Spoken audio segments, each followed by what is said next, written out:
Boa noite. Chegamos agora à terceira fase, o terceiro momento da didática para a pedagogia histórico-crítica do professor Gasparim. Ele chama agora instrumentalização. Ações didático-pedagógicas para a aprendizagem. É o momento mais longo do livro, que ele faz todo um apanhado teórico, primeiro, de como funciona essa instrumentalização, e em seguida dá as dicas práticas de como trabalhar a instrumentalização o professor com os seus alunos. Porque é justamente o momento de confrontar o sujeito da aprendizagem com o objeto sistematizado do conhecimento. Agora você une o aluno e o conhecimento, mas com a mediação do professor. Então é muito importante entender o que é essa mediação, como funciona a mediação, e como o Gasparim trabalha um conceito de um psicólogo que fez essa ligação muito bem a partir do social, que é Vygotsky. O conhecimento para Vygotsky, ele se dá a partir de uma relação social.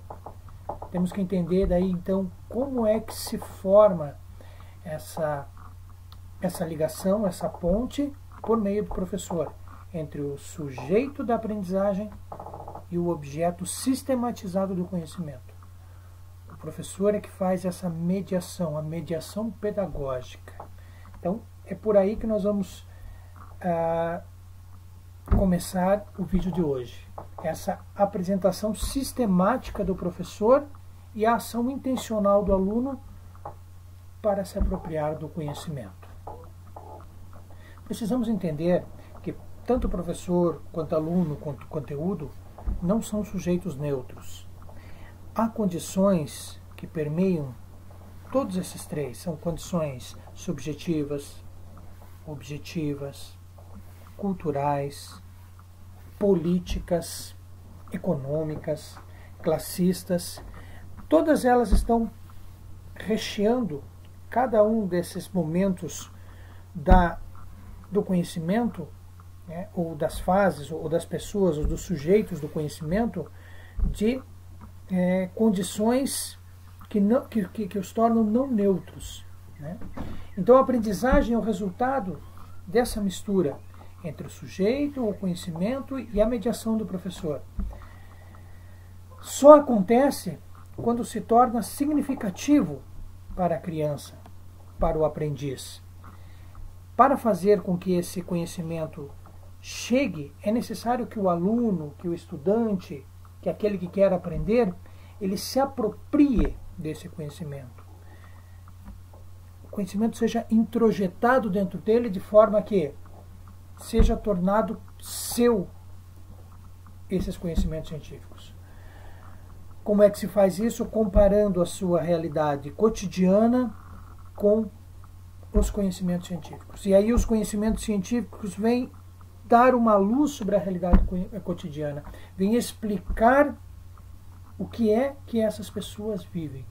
Por isso que a pedagogia histórico-crítica, e principalmente essa didática do professor Gasparim, ele é uma realidade direcionada às classes trabalhadoras, porque ela é um instrumento de luta social para entender a sua realidade e transformá-la. O caminho que se faz é um caminho dialético. Vai do empírico, das experiências cotidianas, do dia a dia da criança, até o concreto. E o concreto faz o caminho inverso. Está tudo isso mediado pelo abstrato, pelo conhecimento científico. Para isso precisamos usar alguns processos mentais como comparar, analisar, criticar, julgar, classificar. Todos esses processos mentais têm que ser estimulados pelo professor, e é essa a função da didática pedagógica histórico-crítica. Despertar no aluno, né, esse desenvolvimento. Fazer com que ele consiga comparar, analisar, criticar, julgar, classificar o conhecimento e poder introjetar na sua vida e fazer as mudanças na realidade.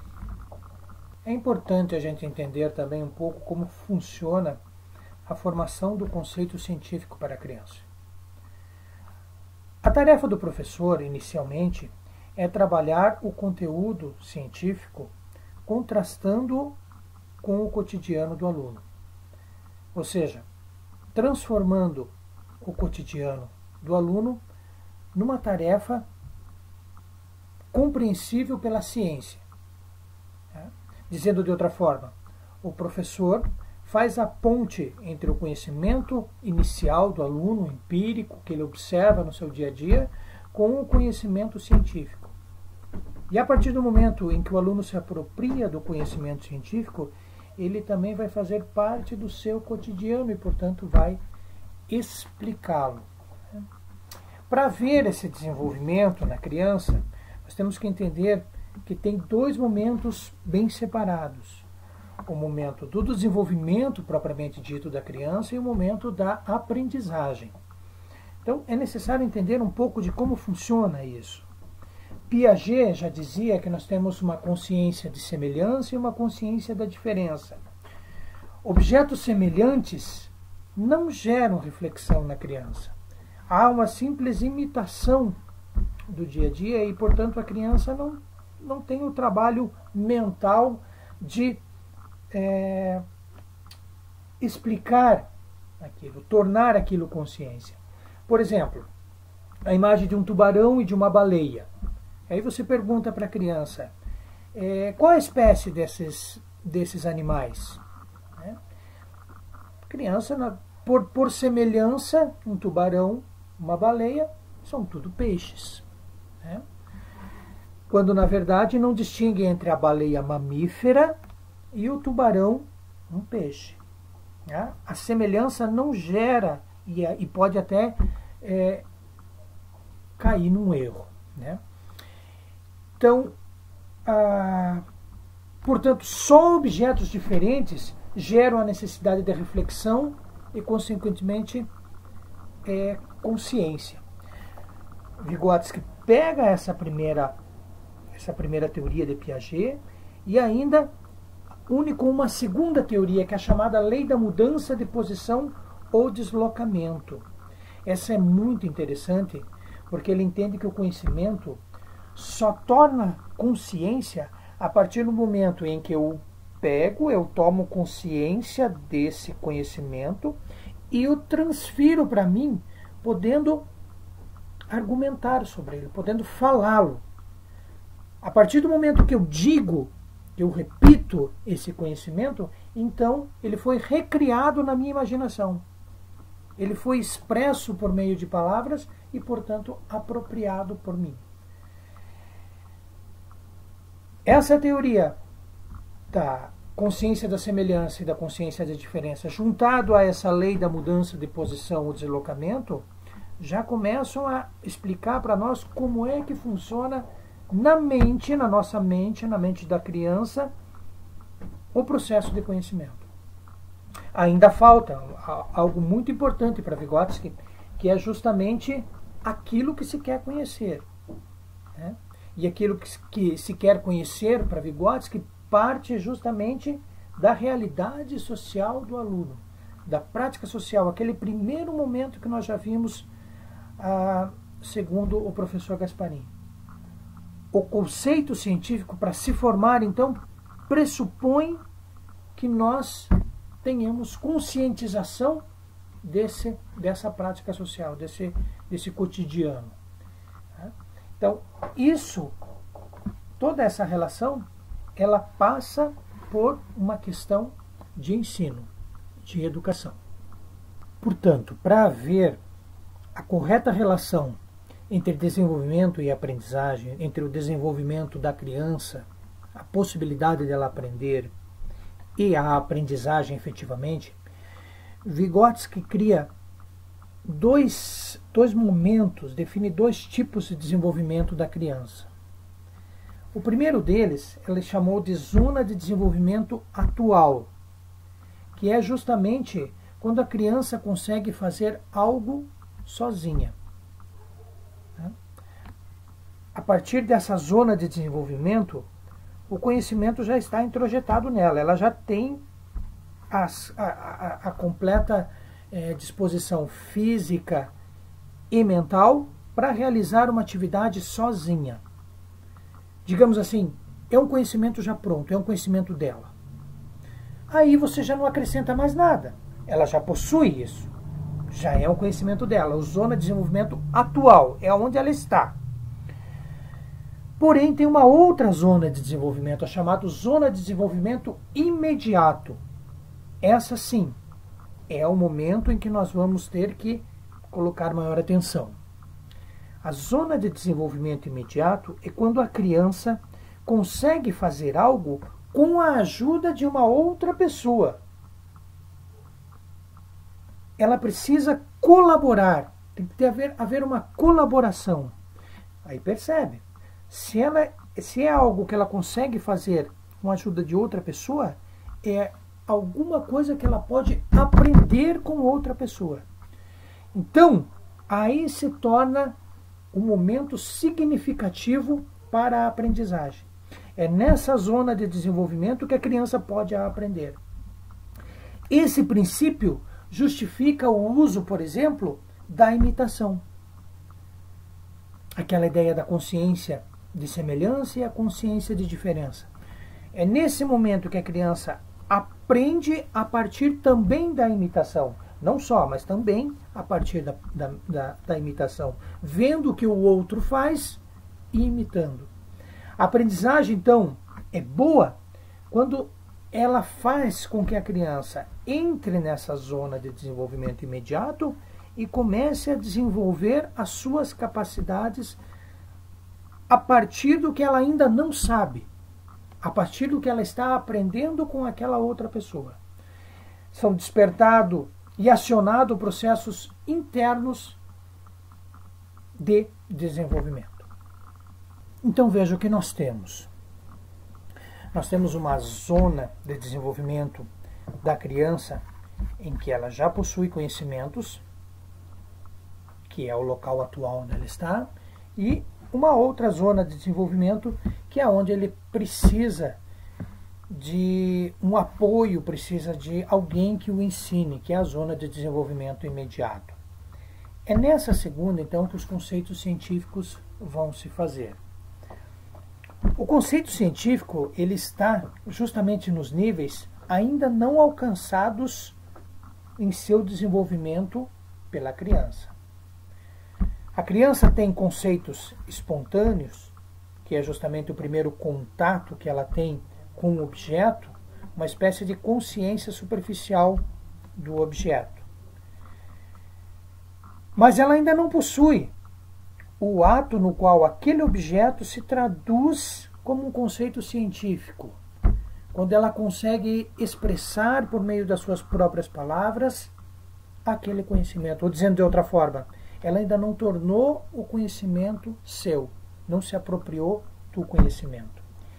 Então, aqui ocorre a possibilidade da formação do conhecimento científico.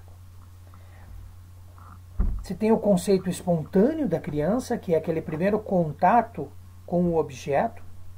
Ele vai do empírico e vai subindo. E, por sua vez, nós temos o conceito científico, que é justamente uma atitude mediada, em que alguém, não necessariamente um professor, mas alguém ensina as bases, a teoria do que é aquele conhecimento que ela tem espontâneo primeiro, do empírico, a partir do científico. É um conhecimento superior que vai ao inferior. Então, olha a diferença. O espontâneo é um conhecimento do empírico de baixo para cima, enquanto que o científico é um conceito teórico. Ele é de cima para baixo. É uma atitude mediada que torna consciência na criança. E um detalhe importante, essa consciência força o desenvolvimento da criança. Força a desenvolver características como observação, demonstrar aquilo que ela não sabe ainda, falar, criticar, observar. São todos processos mentais que ela vai ser forçada a criar a partir do momento em que ela vai começar a desenvolver esses conceitos científicos. Então, esse momento de instrumentalização é justamente o momento da mediação em que o professor busca, dentro dessa zona de desenvolvimento imediato, criar a ponte entre o aluno, a aluna, aquele que quer conhecer, o aprendiz, e o conhecimento. Para fazer essa ponte aí, os procedimentos práticos são justamente fazer com que o aluno se aproprie do conhecimento científico. O sujeito tem que penetrar no conhecimento. Tem que haver uma compreensão das relações internas e externas, dizendo de outra forma, captar a essência do conhecimento. Há, por exemplo, as relações do conteúdo internamente, das partes para o todo, e há a relação do conteúdo com o seu contexto social. O professor tem que pegar toda essa realidade e transformá-la numa mediação pedagógica, porque, entendo, isso é importante. O caminho do objeto, uma coisa qualquer, até o conhecimento da criança, não é natural. Ele passa por outra pessoa. O professor tem, ou aquela pessoa que quer ensinar, tem que fazer essa mediação pedagógica, unir ambos os lados. Como é que se faz isso? Esse é o procedimento prático. Primeira coisa, é necessário o uso de signos. Os signos são justamente, nesse momento, a palavra para reconstruir interna, subjetivamente, psicologicamente, o objeto. E levar até a criança a fazer esse mesmo processo, reconstruir nela também esse objeto.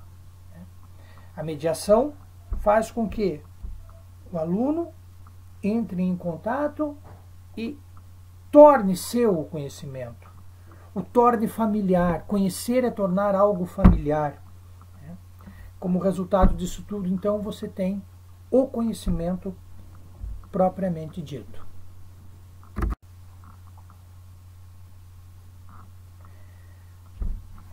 Então, esse momento de instrumentalização é justamente o momento da mediação em que o professor busca, dentro dessa zona de desenvolvimento imediato, criar a ponte entre o aluno, a aluna, aquele que quer conhecer, o aprendiz, e o conhecimento. Para fazer essa ponte aí, os procedimentos práticos são justamente fazer com que o aluno se aproprie do conhecimento científico. O sujeito tem que penetrar no conhecimento. Tem que haver uma compreensão das relações internas e externas, dizendo de outra forma, captar a essência do conhecimento.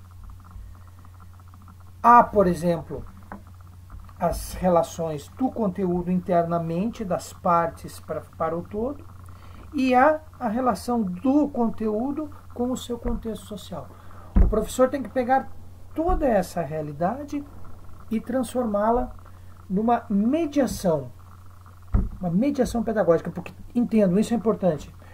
O caminho do objeto, uma coisa qualquer, até o conhecimento da criança, não é natural. Ele passa por outra pessoa. O professor tem, ou aquela pessoa que quer ensinar, tem que fazer essa mediação pedagógica, unir ambos os lados. Como é que se faz isso? Esse é o procedimento prático. Primeira coisa, é necessário o uso de signos. Os signos são justamente, nesse momento, a palavra para reconstruir interna, subjetivamente, psicologicamente, o objeto. e levar até a criança fazer esse mesmo processo, reconstruir nela também esse objeto. A mediação faz com que o aluno entre em contato e torne seu o conhecimento, o torne familiar. Conhecer é tornar algo familiar. Como resultado disso tudo, então, você tem o conhecimento propriamente dito. A mediação pedagógica, então, ela se dá primeiro na zona de desenvolvimento imediato, aquela zona onde a criança faz algo ajudada por outra pessoa. Então, é ali que se dá o momento do conhecimento, segundo Vygotsky. A explicitação do conteúdo científico que o professor vai fazer se dá em grande parte por meio de perguntas. É uma atividade orientada e intencional. O professor orienta e é uma atividade intencional do aluno. Também tem que ter a parte do aluno, a intenção em conhecer. Por isso, partir da prática social do aluno é importantíssimo.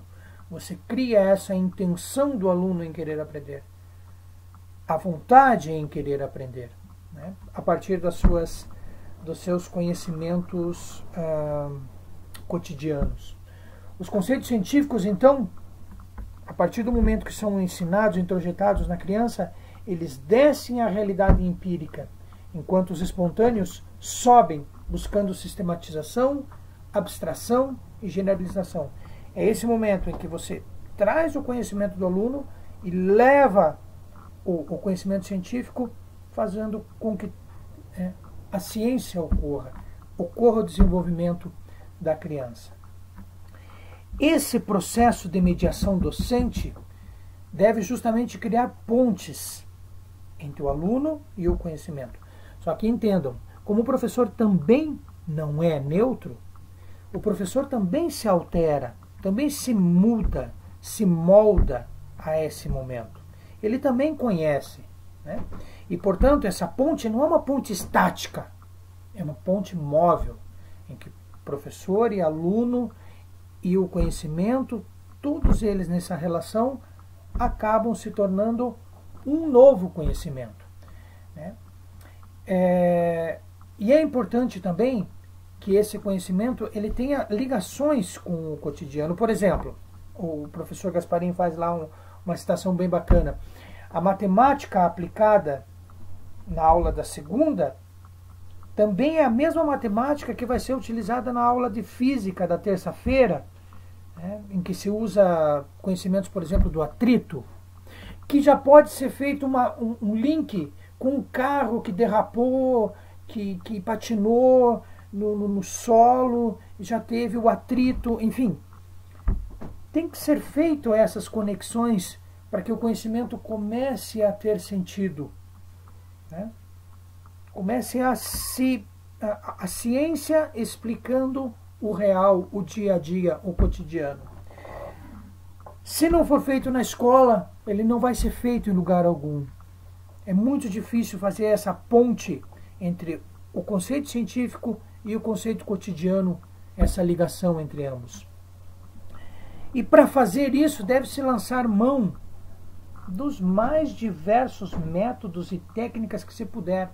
As TICs, as tecnologias de informação e comunicação, o computador, o ensino à distância, As técnicas, todas elas são válidas, as técnicas consideradas atos didático-pedagógicos, exposição dialogada, leitura de mundo, leitura de texto, leitura orientada, entrevista, trabalho em grupo, filmes, vídeos, discussões e debates, trabalho em laboratório, tarefa, formação de grupos, grupos de estudo.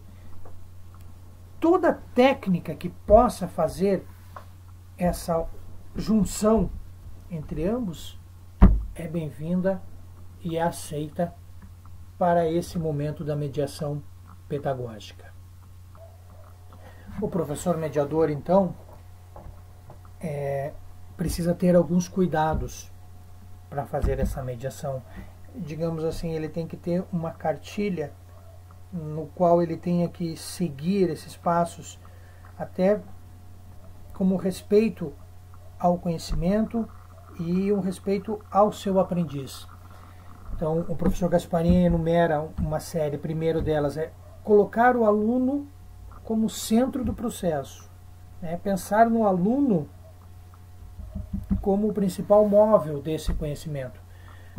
Porque, novamente, eu lembro, é a partir do conhecimento cotidiano do aluno que você faz a ciência e liga, faz a ponte entre o conhecimento cotidiano e o conhecimento científico. Depois, você deve desenvolver ações conjuntas com o seu aluno. Você tem que descobrir nele as suas melhores formas de aprender. Terceiro, você deve assumir uma postura de parceria.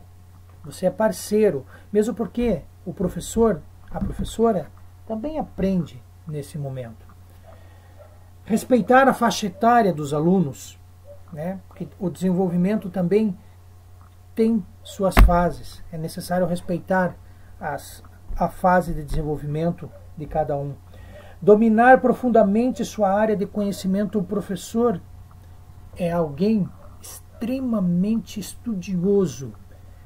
Tem que estar conectado com todos os conhecimentos que perfazem a sua área de conhecimento, e não somente a sua área, mas também fazer links com outras áreas de conhecimento para que possa haver interdisciplinaridade, dialogar.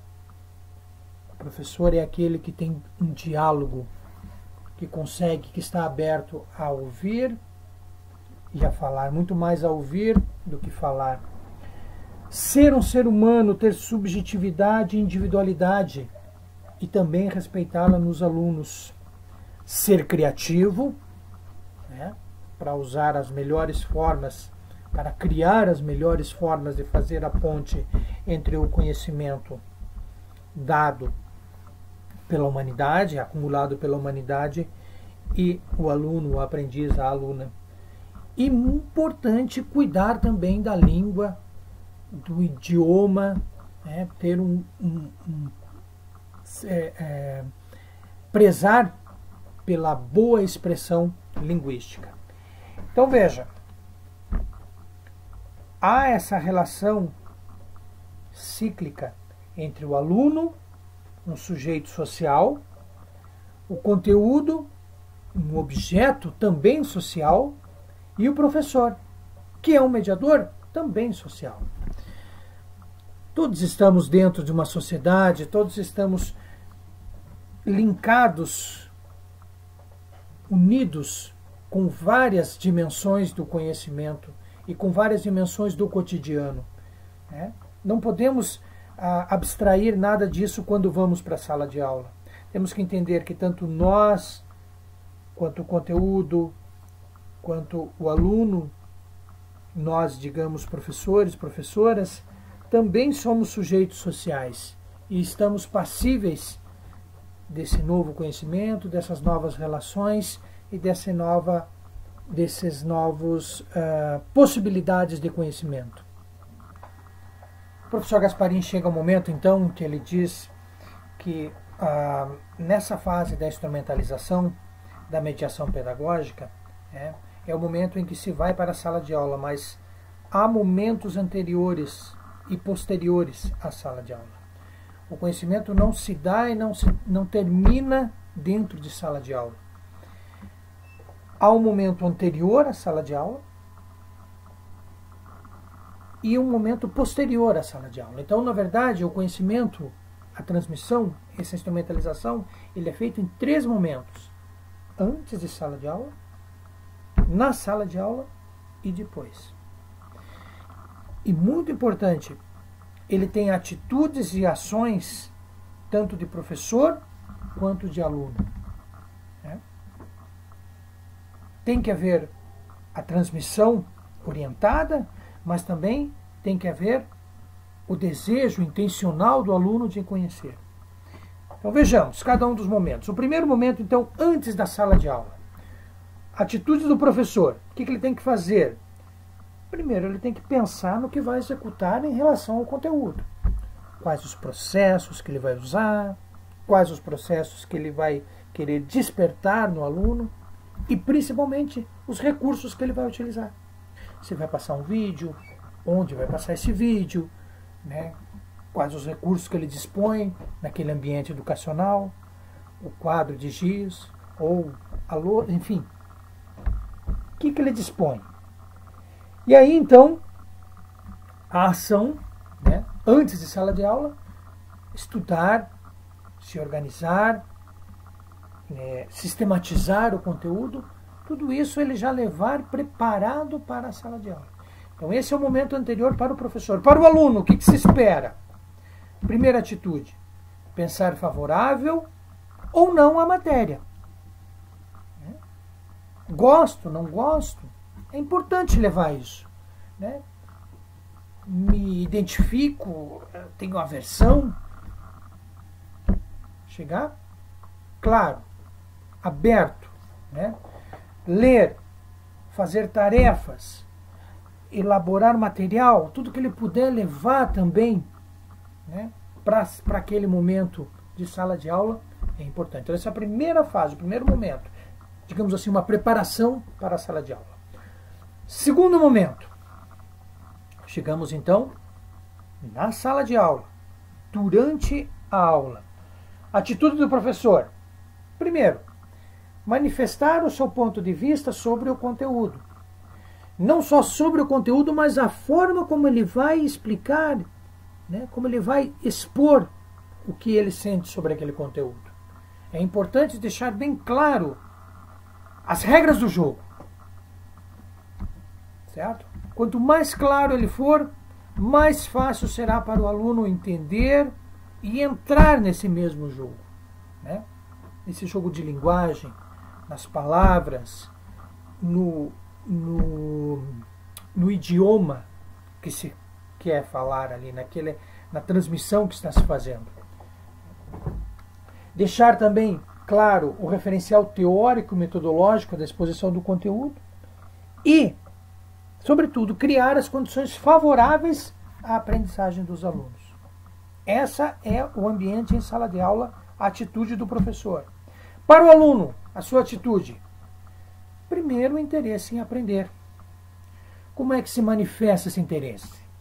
O aluno que organizou o seu material, né, que chegou com um mínimo de condições, né, para tomar as suas anotações, né, então, com o seu material organizado, com as suas tarefas realizadas anteriormente, né, uma leitura anterior, e chegar com a disposição de fazer questões.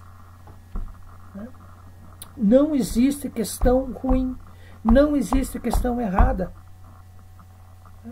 Toda dúvida é uma dúvida que deve ser respondida e é uma dúvida bem-vinda. Tem que estar, então, a atitude do aluno aberto a essa disponibilidade de aprender a nova realidade científica.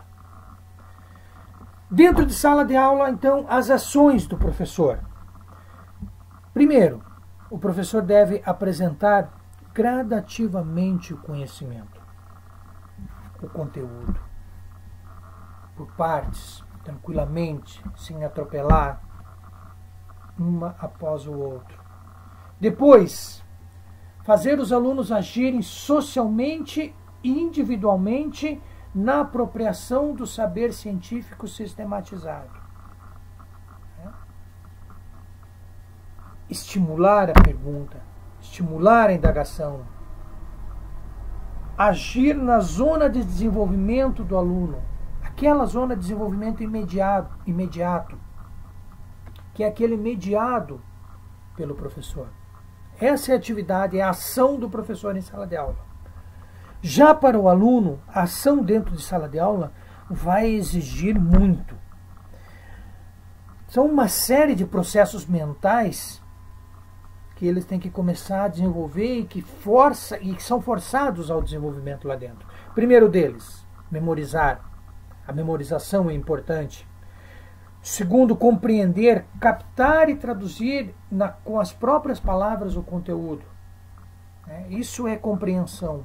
É quando eu me aproprio de algo e consigo redescrevê-lo na minha própria interpretação. Aplicar, transferir esses conhecimentos científicos obtidos para novas situações concretas, particulares, a partir da nossa realidade. Analisar, desmontar o todo em partes, percebendo a relação entre essas partes. Distinguir ideias principais e secundárias, fatos de hipóteses. Depois, sintetizar, importante isso. Fazer a capacidade de resumir o que está sendo dito. Reunir ou combinar elementos para formar um novo todo. E, por fim, avaliar, julgar, criticar, emitir juízos de valor, isso é bom, isso é ruim, e a partir desses juízos de valor, usar como critério para tomar as suas decisões. Esse é um momento crucial do conhecimento, quando ele não é mais algo abstrato somente, mas ele está inserido dentro da minha vida de tal forma que eu tomo decisões a partir dos conhecimentos científicos que eu desenvolvi, que eu criei, que eu consegui para mim. Esse é o segundo momento, então. O terceiro e último momento da instrumentalização é justamente depois da sala de aula. Veja, tivemos um primeiro momento de preparação, o segundo na sala de aula, efetivamente, e agora depois da sala de aula. Atitudes do professor. Primeiro, expressar agrado ou desagrado em relação ao trabalho realizado. Foi bom? Foi ruim? Gostei? Não gostei? Isso é importante, essa sinceridade para consigo mesmo, para que você possa fazer uma análise e, consequentemente, usar aquilo que funcionou e continuar utilizando e alterar aquilo que não funcionou. Perceber como é que vai funcionar nas próximas aulas. É um trabalho cumulativo. Expressar também a expectativa em relação aos alunos. O que eles vão fazer com esses novos conhecimentos? Como é que foi a receptividade deles? Resultou em uma participação interessante ou não? Então, essa é a primeira atitude do professor. Ter essa sinceridade avaliativa do momento. Para o aluno, a atitude do aluno. Primeiro, conseguir pôr em prática esses novos conhecimentos. O conhecimento ele não é estéril. Ele gera frutos. Conheci, aplico na minha vida cotidiana. Essa é uma atitude do momento pós-aula para o aluno. A vontade de conhecer além. Conhecimento bom é aquele que provoca. Quero saber mais.